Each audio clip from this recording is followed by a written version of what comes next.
بسم اللہ الرحمن الرحیم وبہ نستعین والصلاة والسلام علی سیدنا محمد وعلی آلہ وصحبہ اجمعین اما بعد۔ میرے محترم بزرگوں، کچھ ایسے جانور ہیں جس کا کھانا شریعت مطہرہ میں اللہ رب العزت نے جائز قرار دیا ہے، اسے ماکول اللحم کہتے ہیں۔ ماکول اللحم جانور کو قتل کر کے یوں ہی پھینک دینا، اس سے فائدہ حاصل نہ کرنا، اس کو کام میں نہ لانا اور انتفاع نہ کرنا، اس سے فائدہ نہ اٹھانا درست نہیں ہے، اس لیے کہ اللہ پاک نے اس کے ذبح کو جائز قرار دیا ہے، اسے کھانے اور اسے کام میں لانے کے لیے، نہ کہ ذبح کر کے عبث و بیکار چھوڑ دینے کے لیے۔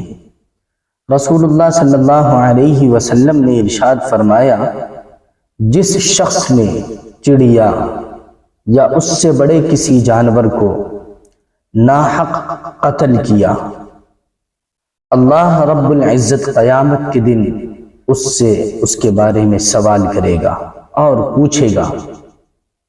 کسی نے دریافت کیا، یا رسول اللہ صلی اللہ علیہ وسلم، اس کا حق کیا ہے؟ آپ صلی اللہ علیہ وسلم نے فرمایا، اس کا حق یہ ہے کہ تم اس کو ذبح کر کے کھاؤ، نہ یہ کہ اس کا سر کاٹ کر پھینک دو۔ اور ایک حدیث میں ہے کہ وہ جانور خود قیامت کے دن اللہ رب العزت کی بارگاہ میں دعویٰ کرے گا۔ رسول اللہ صلی اللہ علیہ وسلم نے ارشاد فرمایا، جس نے کسی چڑیا کو عبث بلا فائدہ قتل کیا، وہ قیامت کے دن اللہ رب العزت سے فریاد کرے گی کہ اے اللہ، اس نے مجھے بیکار قتل کیا اور مجھے منفعت اور فائدے کے لیے قتل نہیں کیا۔ بلا فائدہ کسی پرندے کو پریشان کرنا اور اس کے بچوں کو قید کرنا اور پکڑ کر رکھنا بھی درست نہیں ہے۔ حدیث مبارکہ میں آتا ہے کہ صحابہ کہتے ہیں کہ ہم ایک سفر میں تھے، حضور اقدس صلی اللہ علیہ وسلم قضاء حاجت کے لیے تشریف لے گئے۔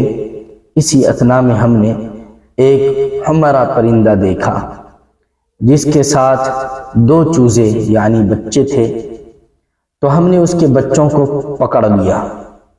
پس وہ پرندہ آیا اور اپنے بچوں پر اپنے پروں کو پھیلانے لگا۔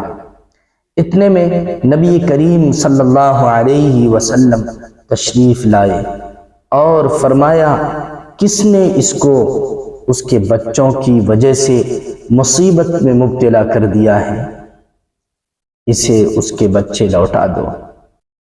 پیارے آقا جناب محمد الرسول اللہ صلی اللہ علیہ وسلم بے پناہ شفیق، بے پناہ رحیم، بے پناہ جانوروں کا خیال کرنے والے۔ اللہ کے نبی صلی اللہ علیہ وسلم کے دل میں اس پرندے کی بچے کی محبت جاگی۔ اللہ کے نبی صلی اللہ علیہ وسلم نے اس پرندے یعنی اس ماں کی دل کی دھڑکن کو جانا کہ بچوں کی وجہ سے ان کی والدہ، ان کی ماں اپنے پر کو کیسے پھیلائی ہوئی ہے۔ یقیناً اللہ رب العزت نے بعض جانوروں کو ذبح کر کے اس کے گوشت سے انتفاع جائز قرار دیا ہے۔ ایسے جانوروں کو ذبح کرنا شریعت کے منشا کے عین مطابق ہے، لیکن اس میں بے راہ روی اور ظلم و زیادتی ناروا، یہ غیر مناسب ہے، یہ غیر درست ہے۔ ذبح کے سلسلے میں چند فرمان رسول صلی اللہ علیہ وسلم اور آداب ہیں۔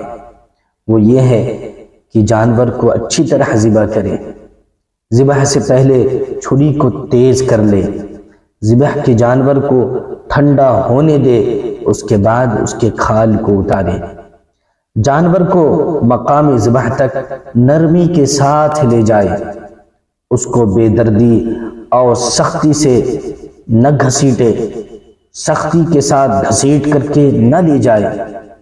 حضرت عمر رضی اللہ عنہ نے ایک آدمی کو دیکھا جو ایک بکری کو ذبح کرنے کے لیے اس کی ٹانگ پکڑ کر گھسیٹتا ہوا لے جا رہا تھا، تو انہوں نے اس سے فرمایا وَيْلَكَ أَقْدَهَا إِلَى الْمَوْتِ قَوْدًا جَمِيلًا، یعنی اس کو موت کے لیے لے جاؤ، اچھے طریقے سے لے جاؤ، احسن طریقے سے لے جاؤ، خوبصورتی سے لے جاؤ، پیار سے لے جاؤ۔